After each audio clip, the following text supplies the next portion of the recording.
Assalamualaikum warahmatullahi wabarakatuh. Salam sejahtera bagi kita semua. Ketemu lagi dengan Bapak Muhammad Jinani, belajar lebih mudah dan menyenangkan. Pada video kali ini Pak Guru akan membawakan tema 5 pahlawanku, subtema 1 perjuangan para pahlawan di pembelajaran ke-6. Pada pembelajaran ini kita akan membahas tentang Pangeran Diponegoro.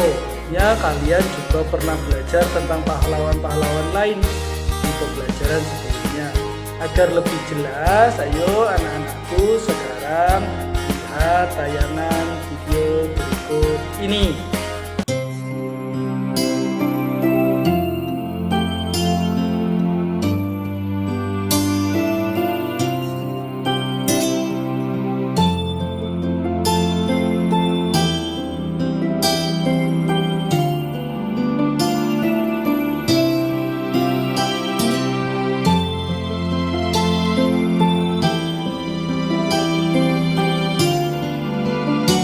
Pada pembelajaran kali ini kita akan belajar tematik di pembelajaran ke-6 dengan muatan pelajaran PKN dan Bahasa Indonesia.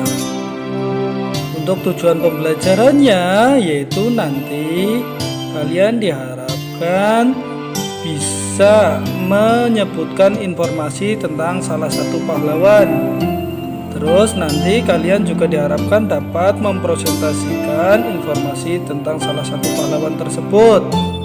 Setelah itu kalian juga diharapkan mengetahui makna Pancasila dari teks tersebut. Tahukah kamu siapa pahlawan yang berjuang untuk mempertahankan wilayahnya? Bagaimana sifat-sifat perjuangan pahlawan tersebut? Untuk lebih jelasnya, ayo anak-anak kita sama-sama belajar tentang Pangeran Diponegoro. Apakah kamu pernah mendengar tentang Pangeran Diponegoro? Apa saja yang kamu ketahui tentang pahlawan nasional tersebut?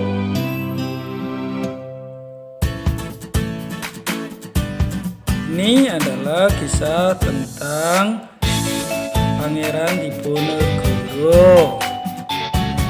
Setelah kekalahannya dalam peperangan di era Napoleon di Eropa, pemerintah Belanda yang berada dalam kesulitan ekonomi berusaha menutup kekosongan khas mereka dengan memperlakukan berbagai pajak di wilayah jajahannya, termasuk di Hindia Belanda.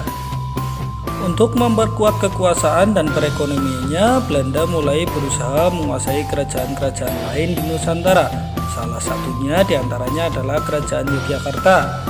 Pada pertengahan bulan Mei 1825, pemerintah Belanda yang awalnya memerintahkan pembangunan jalan dari Yogyakarta ke Magelang lewat Muntilan mengubah rencananya dan membelokkan jalan itu melewati Tegalrejo. Pangeran Diponegoro adalah putra sulung Hamengkubuwono yang ketiga, seorang Raja Mataram di Yogyakarta. Rupanya pembangunan jalan yang dilakukan Belanda tepat melintasi makam dari leluhur Pangeran Diponegoro. Pangeran Diponegoro tersinggung karena Belanda ingin membangun jalan tetapi melewati makam leluhur Pangeran Diponegoro.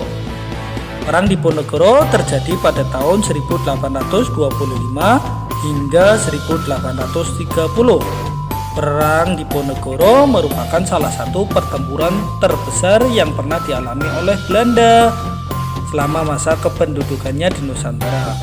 Peperangan ini terjadi secara menyeluruh di wilayah Jawa hingga disebut Perang Jawa. Ayo berdiskusi.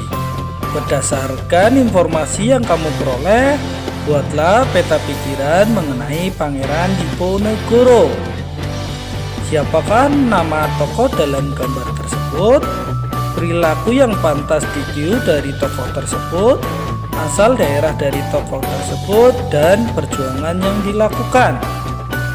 Di sini kita akan sama-sama menjawab peta pikiran tersebut. Contohnya nama tokoh Pangeran Diponegoro. Terus perilaku yang pantas ditiru, berani dan pantang menyerah. Asal daerahnya yaitu Yogyakarta. Perjuangan yang dilakukan yaitu perang melawan penjajah. Nah, sekarang salah satu upaya yang dilakukan Pangeran Diponegoro dalam perjuangannya adalah menyatukan seluruh rakyat pribumi dalam semangat sedumuk batuk semari bumi ditohi tekan pati, sejari kepala sejekal tanah dibela sampai mati.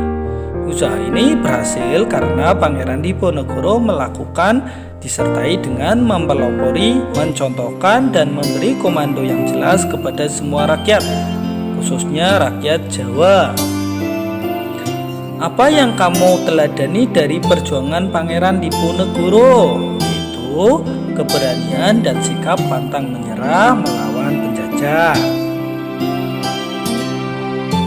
Apakah semangat Pangeran Diponegoro menyatukan rakyat yang berbeda-beda dan dapat diterapkan dalam kehidupan sehari-hari? Berikan contohnya. Dalam kehidupan sehari-hari, semangat perjuangan Pangeran Diponegoro dapat diterapkan, misalkan memimpin warga yang berasal dari berbagai macam suku bangsa. Sejalan dengan sila berapakah sikap Pangeran Diponegoro tersebut? Apakah kamu dapat menemukan sikap lain yang mencerminkan sila-sila dalam Pancasila yang bisa diteladani dari Pangeran Diponegoro?